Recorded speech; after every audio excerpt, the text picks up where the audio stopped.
So that's 2022 Roscoe 6. Yeah, this is a medium large in the purple flip color. We got a bunch of sizes and stuff. Got pretty much all of them throughout the size range: small, medium, large, extra large.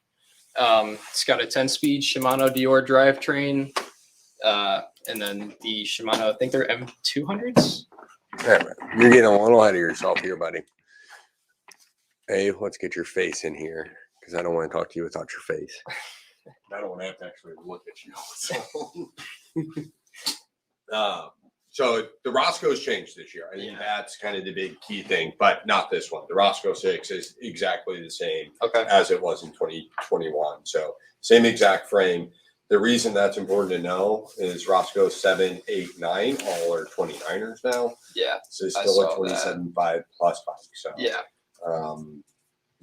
that's kind of the big difference. Still the old frame, so you can still mount a kickstand to it. So people aren't per se looking to mountain bike, and that are looking for more of like a kind of gravel-y bike that's going to be comfortable for them. Then you can still put your kickstand on, rack mounts, and all that fun stuff on the Roscoe 6 only. Cannot do any of that on the new 2022 Roscoe 7, 8, and 9. Completely different frame. They put a through axle on the rear. It's a true boost base, 148 on the rear. The Roscoe 6 is still the old frame, so it's still a QR on the back, and it's still boost 141 back there. So that I think is something worth knowing. The Roscoe 6 is different than the Roscoe 6 of 2021. What do you think is different than it was when the bike was $999 or $1,049 opposed to ultimately though the upgrades this bike got and only $100 being added to the price tag this year I think is really awesome. So I see you looking at exactly what I think the dropper post is huge. So $1,200 you get a bike with a dropper, 1x10 drivetrain. Super important. Dior with the supply chain shortage right now, 12-speed chains, especially from Shimano, super hard to come by. So getting a bike with a 10-speed is a big plus. I know we have a ton of 10-speed chains right now, and they're less apt to break. What did you do with your Elroy? Didn't you I put a 12-speed Hyperglide chain on it because it came with KMC chain. Mm-hmm. So have you broken that one yet? No, surprisingly. Good job.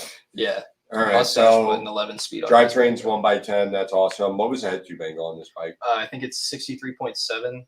63.7. That's pretty sure what that said. No. I've got it up on my computer right here. So.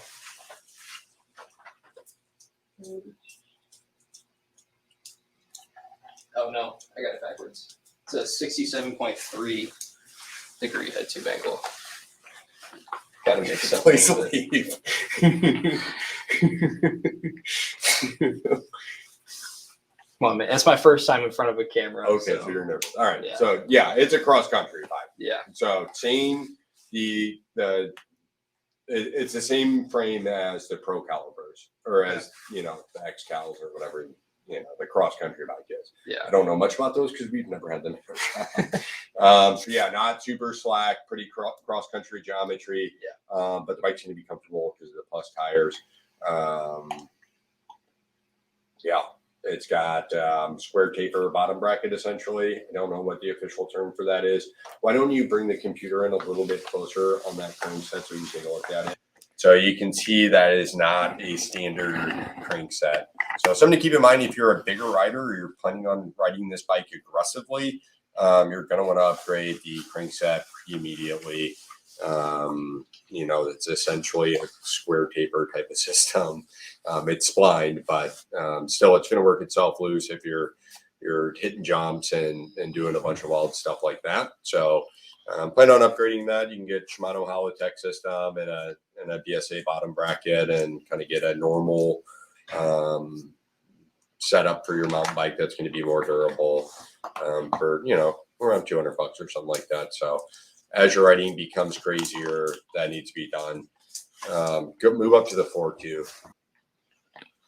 So Suntour fork here, it's a coil. It would be the other kind of short point. there's not going to be a ton of adjustability in it. It does have a lockout, so that's nice. Again, if the purpose of this bike is more kind of light mountain biking, maybe you're a beginner getting into the sport, something like that, this bike's fine. But if you already mountain bike, you already bought an entry level bike and you're looking to kind of step up to the next bike, these kind of things are going to limit you, and you're going to need to upgrade them as you move forward. So it's a tapered head tube, which is nice. It means the bike is upgradable. You're going to have plenty of options out there. You know, $300 to $500, you can put a pretty nice fork on it. So other than that, the bike's super solid. Those are the only two things I really see that have to be done with that. If Francis points us up towards the levers on the bike, nice to see Shimano brakes on this bike. A lot of times at this price point, manufacturers have to kind of skim somewhere, and they'll do it on the brakes. You'll end up with Tektros or worse. But those are Shimanos on there, right? Yeah. But with this Shimano brakes, it'll get you going. 180 mil rotors on the front, 160s on the rear. So yeah, I mean, cool bike, $1,100, gives you something that's a legit mountain bike.